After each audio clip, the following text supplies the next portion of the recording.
Di kalangan orang Yahudi ni lahirnya ajaran-ajaran sesat. Ajaran sesat ni direka oleh orang Yahudi.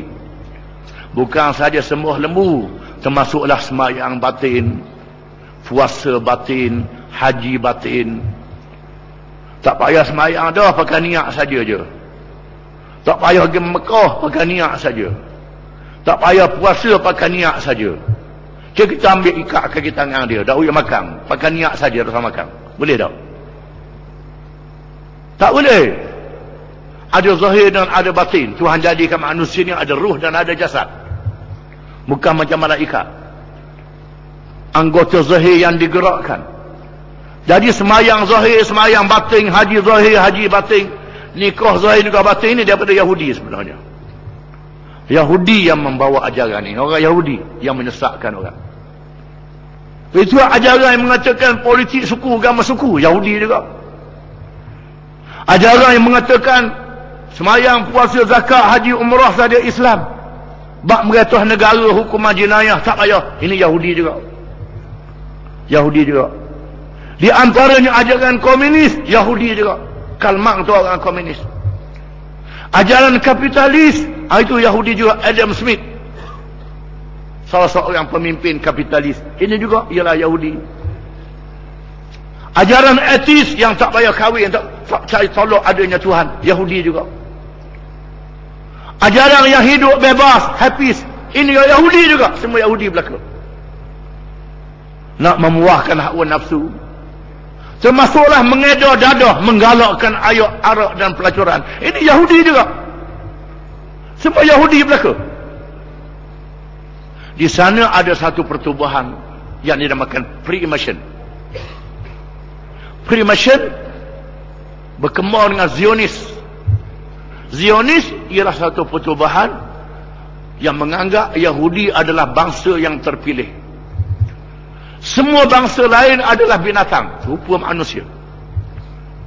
Yahudi yang paling mulia. Mereka mesti berjuang untuk mendirikan negara Yahudi yang pernah ditegakkan oleh Nabi Sulaiman alaihissalam.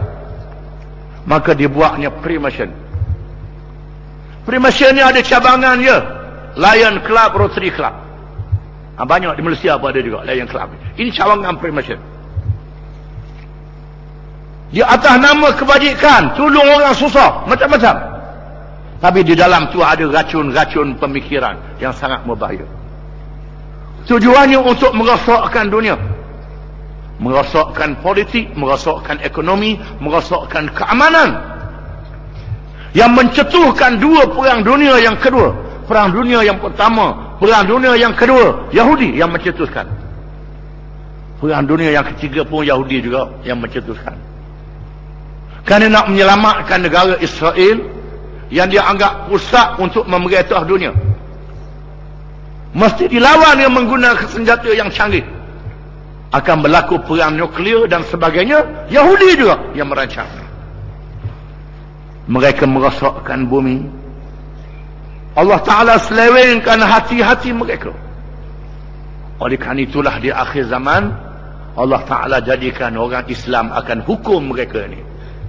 Nabi bersabda, la taqumu as-sa'atu hatta yuqatil al-muslimuna al-yahud wa hatta yakhtabi al-yahudu wara'a al-hajar wash-shajar faqala al-hajar wash-shajar ya muslim hadha yahudiyyun wara'i faqtulhu illa shajarat al-gharqad fa innaha shajaratul yahud. Hadis riwayat Imam Bukhari, hadis sahih, yang bermaksud tidak akan berlaku hari kiamat sehinggalah orang Islam membunuh orang-orang Yahudi, sehingga orang-orang Yahudi bersembunyi di belakang kayu dan batu. Kayu dan batu berkata, wahai orang Islam, ini Yahudi di belakang aku bersembunyi, sila bunuh dia. Malaikan pokok gharqad. Pokok gharqad ni pokok Yahudi. Hari ini Tuhan jadikan orang Yahudi balik ke Palestin ramai-ramai. Daripada Eropah, daripada Amerika, daripada Asia, daripada Australia, pakat balik di situ belaka untuk meneguhkan negara Israel. Kerana di akhir zaman Tuhan akan jadikan negara itu kubur kepada bangsa Yahudi. apabila mereka dibunuh oleh orang Islam, sehingga mereka tidak boleh bersembunyi, malaikat di belakang pokok gharqad. Gharqad ni lebih kurang macam pokok ru, tapi daun dia kasar.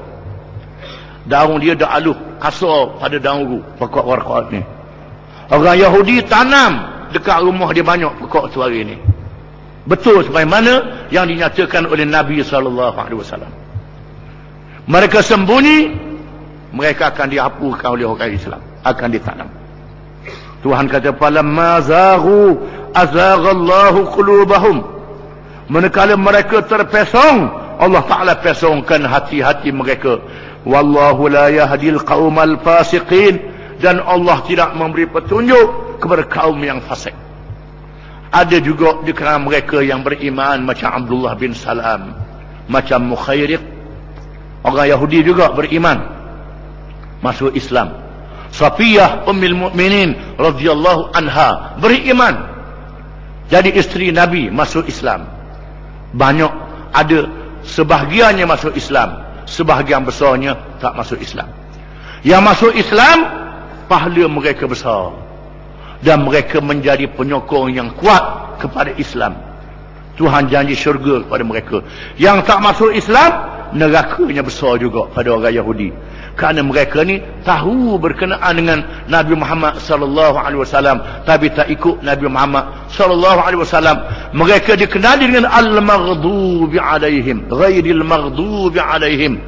Al-maghdubi alaihim yang kita baca dalam Fatihah, yang dimurkai ke atas mereka, iaitulah orang-orang Yahudi ini. Kerana mereka tahu Islam tapi tak ikut Islam. Na'udzubillah daripada kesesatan mereka. Wallahu a'lam.